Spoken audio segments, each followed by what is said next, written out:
Well, this is cute, but what is it? Hello again, team. It's Jess or JashiiCorrin, and welcome back for another video. Today we're going to be having a closer look at this tracker, which I'm using for the first time in September as an around the house / chores tracker.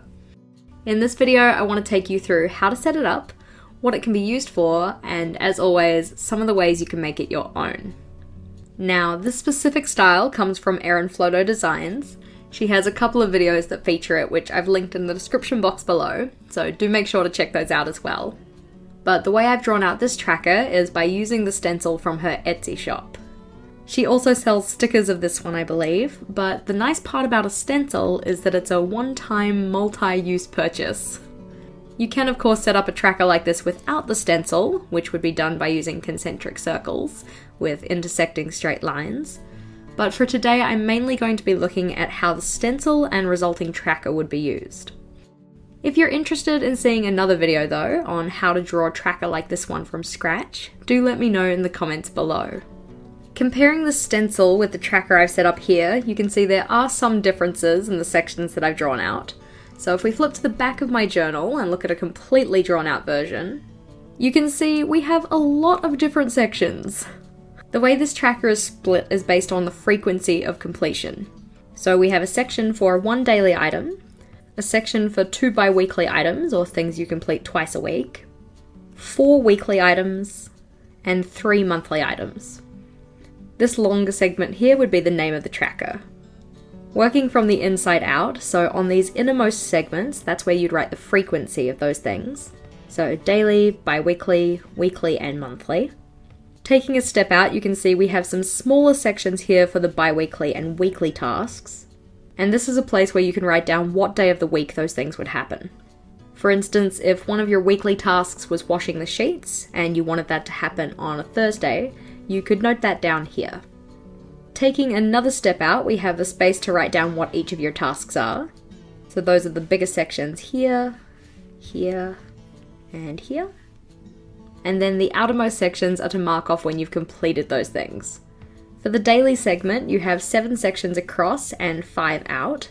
So you can essentially set up just like a mini calendar. In the bi-weekly section, there's 5 segments across and 2 out.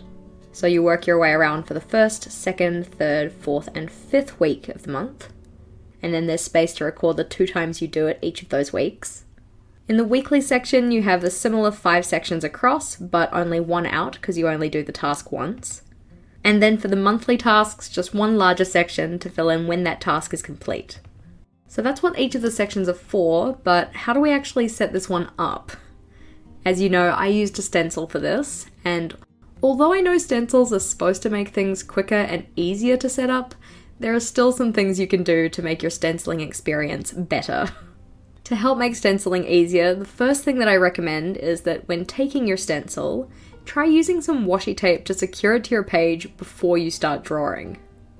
This way you don't have to try and hold the stencil in the right place as you go, and you don't have the issue of having to realign it because it's moved.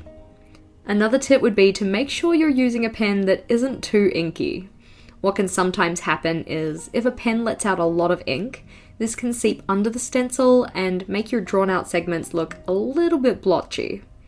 A related point is making sure to remove the stencil carefully so that once you're finished drawing, you don't smudge any of the fresh ink as well. Using a pen with an appropriate tip size is also advised, so that you can easily get into the corners of the stencil. The biggest tip though would have to be just make sure that you take your time with it. Especially with a stencil like this where the longer, thinner segments can bend a little bit. They're fairly fragile. Making sure that you take your time will let you avoid any slips with the pen. As you can see, the way that I drew this one out was just by going around each of the sections of the stencil with a black pen, but there are a few other ways you could fill it out. One would be, of course, just by using a different coloured pen, but you can also colour in the segments rather than outlining them.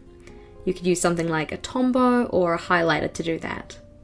Or what you can do instead is use ink. The nice part about this stencil is that because of the material it's made of, if you did decide to use ink just on a dabber and go over the top of it, Once you're finished, you can just rinse the stencil off with a little bit of water or a damp cloth, and it's back to clean again. Another nice part about using a stencil rather than a sticker is that each of the sections can really just be thought of as suggestions. When I drew out this tracker for my September setup, I couldn't really think of anything that I wanted to do bi-weekly, so I instead just combined that segment with my weekly segment, giving myself 6 weekly items rather than 4.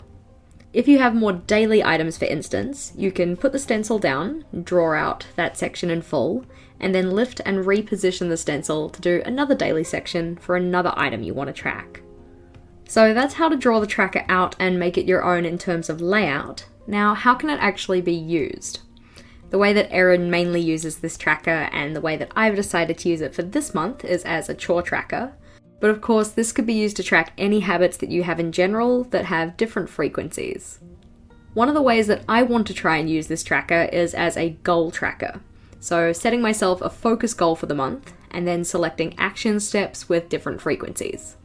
For example, if my goal was around managing my finances, maybe a daily action item could be no unnecessary spending.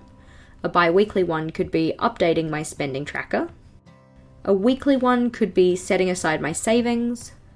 And then monthly action items could be things like setting next month's budget and reviewing the spending for the month past. Something like that. This one could also be used for some type of project tracking. So instead of having tasks based on frequency, you could have action steps that are one-off, ones that need to be done a few times, or have smaller repeated steps. This tracker is pretty versatile, and I'd love to hear any ideas that you guys have for it. Hopefully this video was insightful, and remember that if you want me to explain how you could set up a tracker similar to this one without a stencil, please just let me know in the comments below. As always, thank you for watching, team. If you liked today's video, please do make sure to give it a big thumbs up.